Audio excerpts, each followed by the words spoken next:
ನಲ್ಲಿ ವ್ಯಕ್ತವಾಗಿದೆ.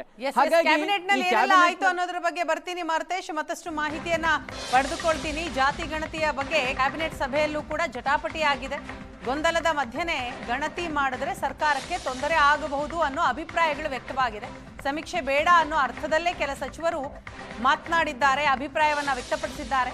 ಸಮೀಕ್ಷೆ ಮಾಡಲೇಬೇಕು ಅಂತ ಸಿಎಂ ಬೆಂಬಲಕ್ಕೆ ನಿಂತ ಕೆಲ ಸಚಿವರು ಒತ್ತಾಯವನ್ನ ಮಾಡ್ತಾ ಇದ್ದಾರೆ. ಸಂತೋಷ್ ಲಾಡ್, ಮುನಿಯಪ್ಪ ಸಮೀಕ್ಷೆಯ ಪರ ಒಲವನ್ನ ವ್ಯಕ್ತಪಡಿಸ್ತಾ ಇದ್ದಾರೆ.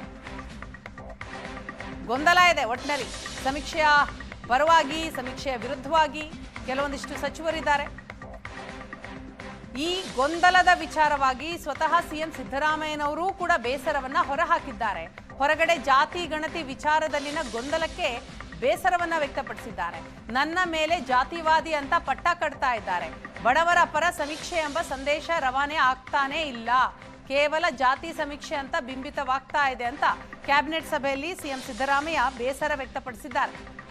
ಮಾರುತೇಶ, ಇದನ್ನೇ ನಾವು ಗಮನಿಸ್ತಾ ಇದ್ದೀವಿ. ಕ್ಯಾಬಿನೆಟ್ ಸಭೆಯಲ್ಲಿ ಕೆಲವು ಸಚಿವರು ಈ ಸಮೀಕ್ಷೆಯ ಪರವಾಗಿದ್ರೆ, ಮತ್ತೆ ಕೆಲ ಸಚಿವರು ಅದರ ವಿರುದ್ಧವಾಗಿ, ಅಂತಂದ್ರೆ ಈಗಲೇ ಬೇಡ, ಸಾಕಷ್ಟು ಗೊಂದಲಗಳಿದೆ, ಇನ್ನು ಸ್ವಲ್ಪ ದಿನ ಮುಂದೂಡೋಣ, ಸಾಧಕ ಬಾಧಕ ಚರ್ಚೆ ಮಾಡೋಣ ಅನ್ನೋದನ್ನ ಹೇಳ್ತಾ ಇದ್ರೆ, ಇನ್ನು ಸ್ವತಃ ಸಿದ್ದರಾಮಯ್ಯನವರು ಕೂಡ ಕೆಲವೊಂದಿಷ್ಟು ಬೇಸರವನ್ನ ವ್ಯಕ್ತಪಡಿಸಿದಂಥದ್ದು. ವೀಣಾ, ಈಗಾಗಲೇ ನೀವು ಸಾಮಾಜಿಕವಾಗಿ ನಡೀತಾ ಇರುವಂತಹ ಚರ್ಚೆಗಳನ್ನು ನೋಡಿದಾಗ ಇದು ಸಮುದಾಯಗಳಲ್ಲಿ ವ್ಯಕ್ತವಾಗ್ತಾ ಇರುವಂತಹ ಆತಂಕವನ್ನು ಗಮನಿಸಿದಾಗ ಇದು ಆರ್ಥಿಕ, ಸಾಮಾಜಿಕ, ಶೈಕ್ಷಣಿಕ ಸಮೀಕ್ಷೆಯ ರೀತಿ ಯಾರಿಗೂ ಅನ್ನಿಸ್ತಾ ಇಲ್ಲ.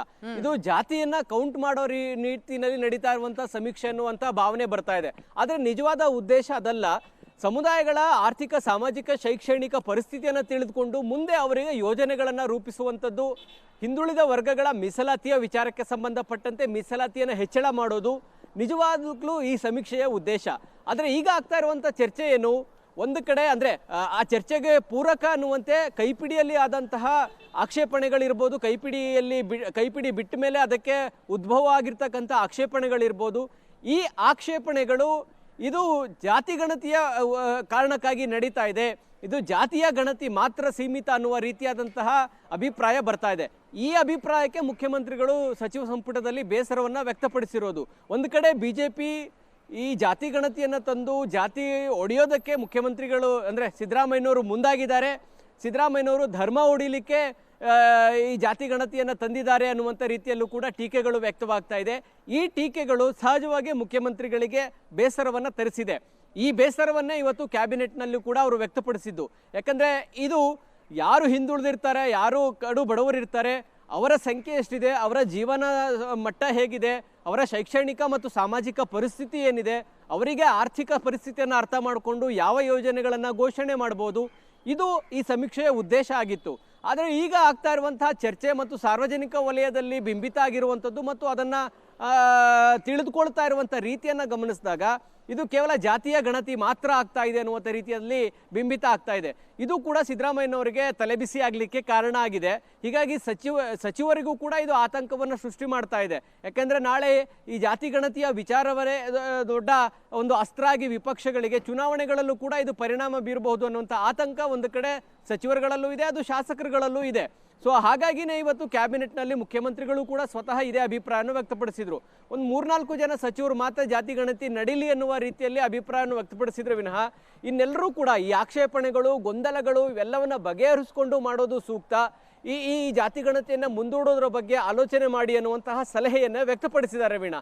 ಹಾಗಾಗಿ ಇವತ್ತು ಸಂಜೆ ನಡೆಯುವಂತಹ ಸಭೆಯ ಬಳಿಕ ಒಂದು ಸ್ಪಷ್ಟ ತೀರ್ಮಾನ ಸಿಗಬಹುದು ಅಂತ ಕಾಣಿಸ್ತಾ ಇದೆ ವೀಣಾ. ಎಸ್ ಬರ್ತೀನಿ ಮಾರುತೇಶ್, ಮತ್ತಷ್ಟು ಮಾಹಿತಿಯನ್ನ ಪಡಿತೀನಿ. ಈಗ ಕ್ಯಾಬಿನೆಟ್ ಸಭೆಯ ಬಳಿಕ ಲಿಂಗಾಯತ ಸಚಿವರಿಂದಲೂ ಗಣತಿಯ ಬಗ್ಗೆ ಸಭೆ. ಕ್ಯಾಬಿನೆಟ್ ಸಭೆಯ ಬಳಿಕ ಅಲ್ಲೇ ಲಿಂಗಾಯತ ಸಚಿವರು ಮೀಟಿಂಗ್ ಮಾಡ್ತಾರೆ. ವೀರಶೈವ ಲಿಂಗಾಯತ ಸಚಿವರ ಪ್ರತ್ಯೇಕ ಮಾತುಕತೆ.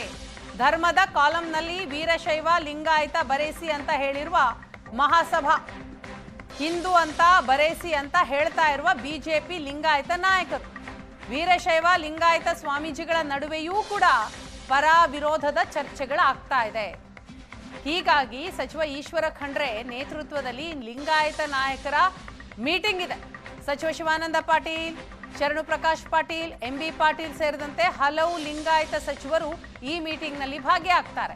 ವೀರಶೈವ ಲಿಂಗಾಯತ ಸಚಿವರು ಶಾಸಕರು ಒಂದಾಗಿ ಹೋಗಬೇಕು. ಸಭೆಯಲ್ಲಿ ಕಾಂಗ್ರೆಸ್ ಲಿಂಗಾಯತ ನಾಯಕರ ಒಮ್ಮತದ ಅಭಿಪ್ರಾಯ.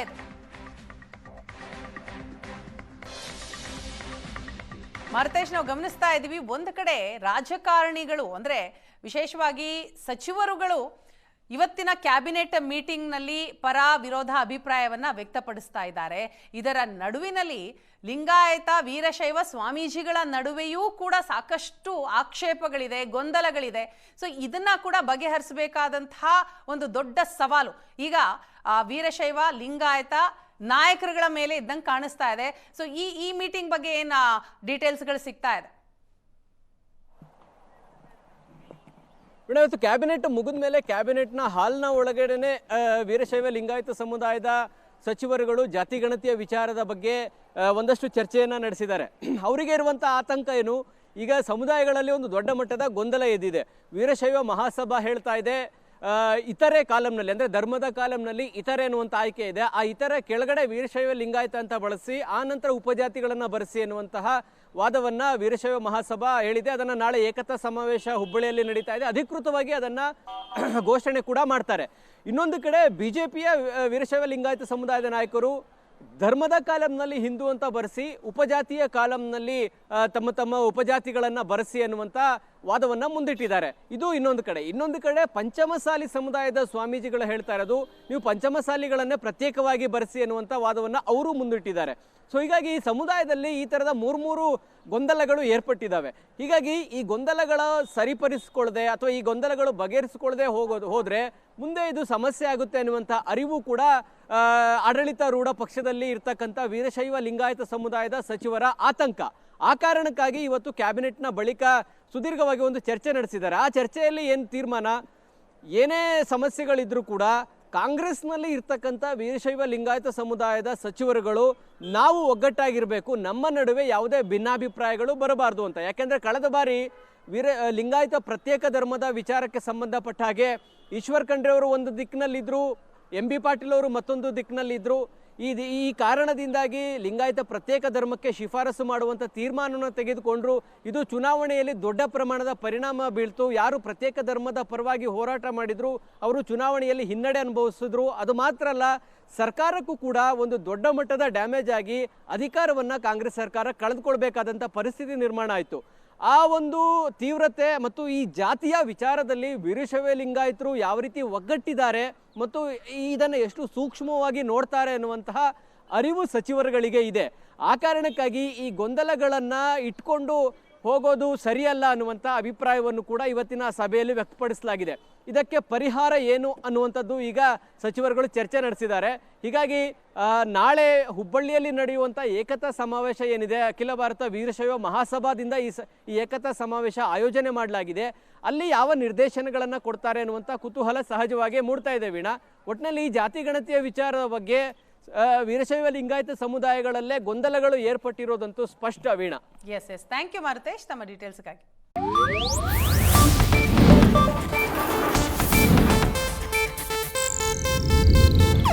ಇದು ಏಷ್ಯಾನೆಟ್ ನ್ಯೂಸ್ ನೆಟ್ವರ್ಕ್ ಪ್ರಸ್ತುತಿ.